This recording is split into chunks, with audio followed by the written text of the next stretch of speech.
90 বছর বয়সে এখনও চাউলের বস্তা পিঠে করে পৌঁছে দিয়ে জীবিকা নির্বাহ করছেন বৃদ্ধ আনসার আলী। চাউলের বস্তা বইতে বইতে পিঠ বেঁকে গেছে, বস্তার ভার যেন আর সহ্য করতে পারে না তার শরীর। পা টিপে টিপে কোনোভাবে হাঁটেন, তবুও থেমে থাকেন না, কারণ জীবন জীবিকার তাগিদে বাধ্য হয়েই তাকে প্রতিদিন কঠোর পরিশ্রম করতে হচ্ছে। আপনার বয়স কত? 90 বছর। পরিবারে কে কে আছে? আমার 5টা মেয়া আর আমার স্ত্রী আছে। কোনো ছেলে নাই, বেটা নাই? না, ছেলে বেটা নাই। বয়স যেন প্রতিটি মুহূর্তে বলে দেয় আর পারছো না, কিন্তু পরিবারের দায়িত্বের বিশাল বোঝা এখন তার কাঁধে।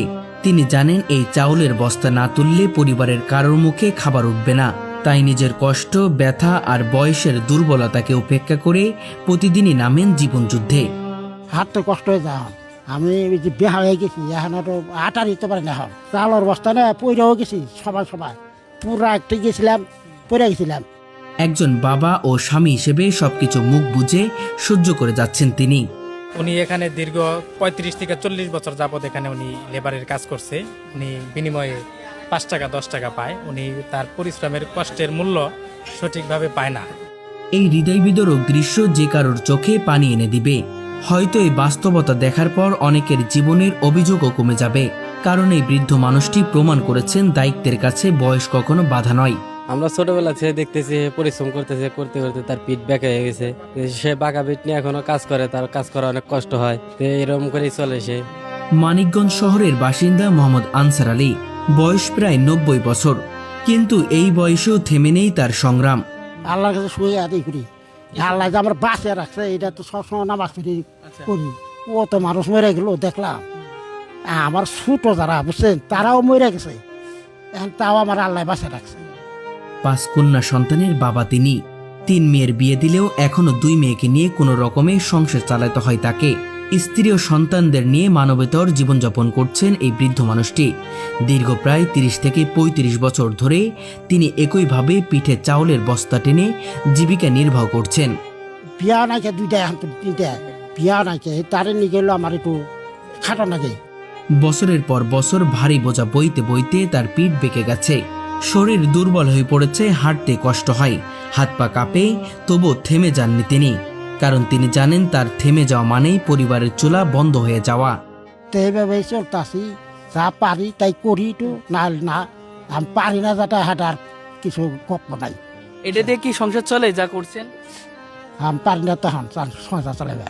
প্রতিদিন সকালে অন্যদের দিন শুরু হয় স্বপ্ন আর পরিকল্পনা নিয়ে, কিন্তু আনসার আলীর সকাল শুরু হয় সংগ্রাম দিয়ে।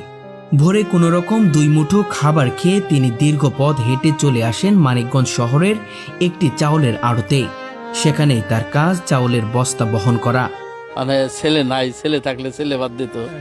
এখন দেখা যায় মেয়েরা তো ভাত খাবার স্বাভাবিক কিছু দিবে, মানে পরিয়াটা তো আর দিবে না। কাজে মনে করেন বয়স যতই কষ্ট হোক, একটু কাম কাজ পরিয়া খাইতে হয়। ক্রেতারা চাল কিনেন সেই ভারী বস্তা তিনি নিজের পিঠে তুলে নেন এবং রিকশায় তুলে দেন কিংবা হেঁটে হেঁটে গন্তব্যে পৌঁছে দেন। 25 কেজি ওজনের চাউলের বস্তা তার বাঁকা পিঠে তোলা যেন আসমান সমান বোঝার মতো, তবুও দাঁতে দাঁত চেপে কাজ করে যান তিনি। বিনিময়ে কখনো 20 টাকা, কখনো 30 টাকা পান। এভাবেই সারাদিন কঠোর পরিশ্রম করে কোনোদিন 200, কোনোদিন 250 টাকা আয় হয়, যা দিয়েই চলে তার পুরো সংসার।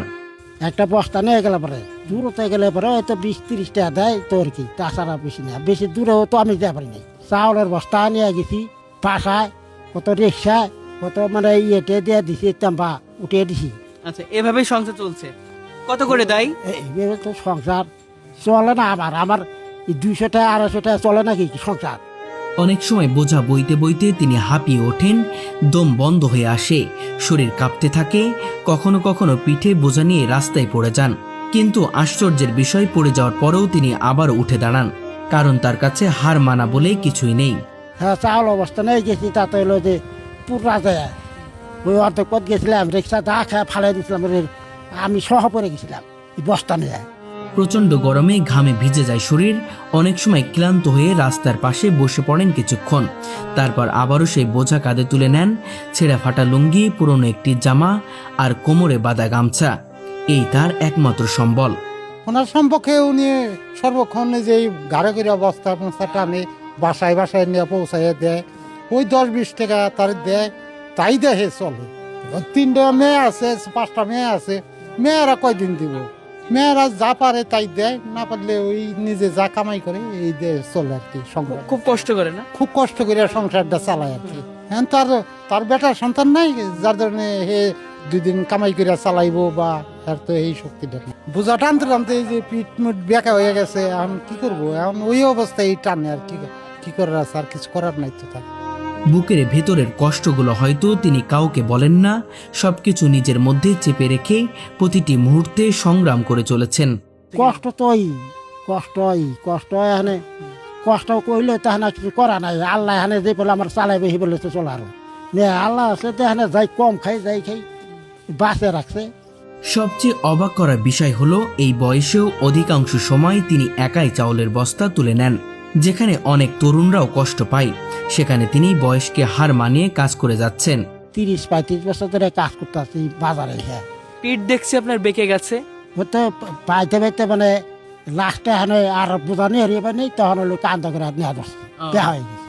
যখন অন্যরা বৃদ্ধ বয়সে বিশ্রামে থাকেন, পরিবার নাতি নাতনিদের সঙ্গে সময় কাটান, তখন এই মানুষটি জীবিকার তাগিদে রাস্তায় রাস্তায় ঘুরে বেড়ান। তার জীবনে বিশ্রাম নেই, আছে শুধু সংগ্রাম। এটা তো কষ্টই লাগে। নাতে রতে দেখা বললে ভালো, ছেলে নাই কিছু নেই, এখানে কি করবো? ছেলে থাকতে এখানে ভালো হইতো, এখানে আল্লাহ যা করবো তাইছি। আমি তো ছেলে থাকলে তো ভালো হইতো, তা তো বুঝলাম। এখন তো দেয়া নাই আল্লাহ, তার কি করবো? বাজারের মানুষজনও তাকে খুব ভালোবাসেন, কেউ তার সঙ্গে কথা বলেন, কেউ হাসি ঠাট্টা করেন। তিনিও হাসি মুখে সবার সঙ্গে মিশে যান। তার সরল হাসি যেন মানুষের হৃদয় ছুঁয়ে যায়। হ্যাঁ, খারাপ লাগে, খারাপ লাগলেও তো কিছু করার নাই। তারা যদি কাজটা না দেয় তাহলে অন্য লেবারে কাজটা নিয়ে যাবে, তখন তো সে টাকাটা পাবে না। তো আমরা ধৈর্য টিপগুলা তারা আমরা দেই। এই কাজটা করা ওনার অনেক পরিশ্রম হয়। ওনার এই বয়সে ওনার এই কাজগুলা চলে না, কিন্তু গরিব মানুষ কি করব, টাকার জন্য করতে হয়। দুপুরে বাড়ি থেকে আনা ভাত ডাল আর সামান্য তরকারি দিয়েই তার খাবার চলে। কাজের ফাঁকে 1 কাপ চা আর একটি বিস্কুট যেন তাকে আবার নতুন করে শক্তি দেয়। তারপর আবার শুরু হয় তার বোঝা টানার যুদ্ধ। তিনি চাইলে হয়তো ভিক্ষা করতে পারতেন, কিন্তু তিনি তা করেননি।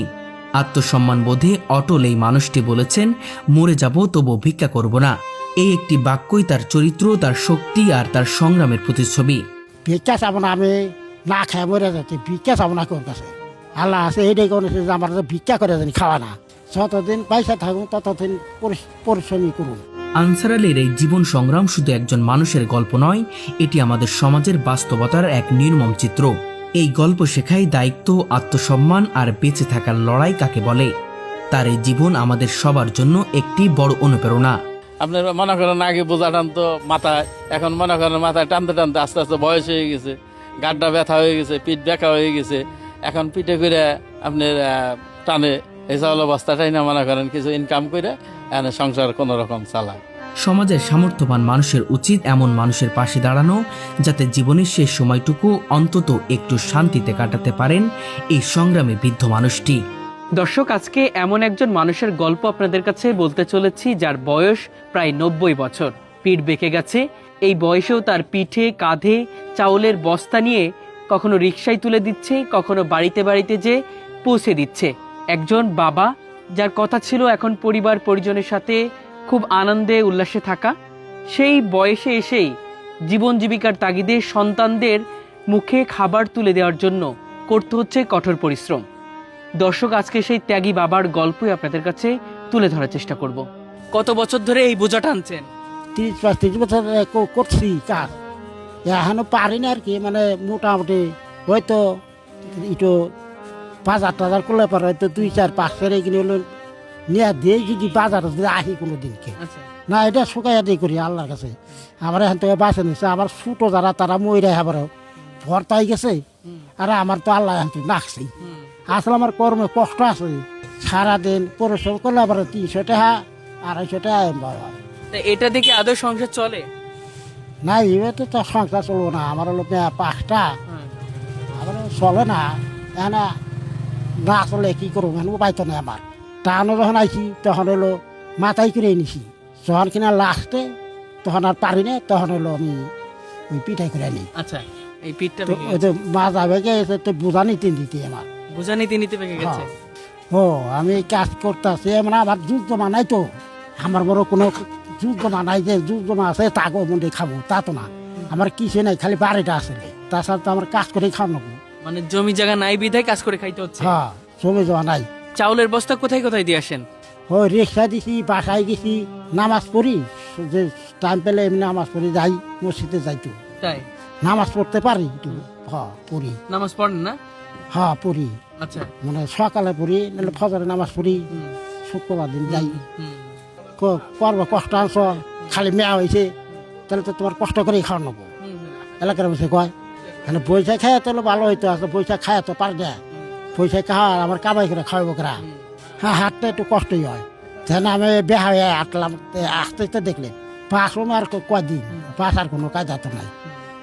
ওই এই মাইসের সাথে দোয়া চাই, জানি আমি জানি এইভাবে কষ্ট করে খাওয়া যায় পারি। আমরা দেখতেছি এই কাম করে খায়, 20-30-40 বছর এই কাম করে খায়। তোদের কোনো ছেলে নাই, মেয়েটে আছে, পিঠে করে নেয়, আগে মাথায় নিত, এখন পিঠে করে নেয়। খারাপ লাগলে কি করুন তাই কর, একজন সাহায্য করলো কয়দিন করে পারে, কয়দিন দিব, কাজে কাম করে খায়। তো আমরা ওনাকে অনেকবার বলছি যে এই বয়সে কাজ না করে ভিক্ষে করলেও তো অনেক টাকা পয়সা পাওয়া যায়। তো উনি আমাদের বলে যে না, আমি ভিক্ষার টাকা নিব না, আমি কাজ করে আমি 2টা কম খাবো, তাও আমার পক্ষে ভালো, যে আমি কাজ করে খাবো, আমি ভিক্ষে করবো না।